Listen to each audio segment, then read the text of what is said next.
Today, we're diving deep into a critical topic: foods that can harm your kidneys. Your kidneys are vital for filtering waste and maintaining overall health, but certain foods can put them at risk. First up, high-sodium foods. Excessive salt intake can increase blood pressure and strain your kidneys. Next, processed meats. These are often loaded with sodium and preservatives which can damage your kidneys over time. Sugary drinks are another culprit. High sugar intake can lead to obesity and diabetes, both major risk factors for kidney disease. Artificial sweeteners might seem like a healthy alternative, but some studies suggest they can harm kidney function. So, how can you protect your kidneys?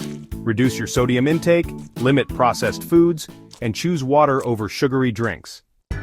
Staying hydrated is also crucial. Water helps your kidneys flush out toxins and stay healthy. Finally, get regular checkups. Early detection of kidney problems can make a big difference. Take care of your kidneys and they'll take care of you.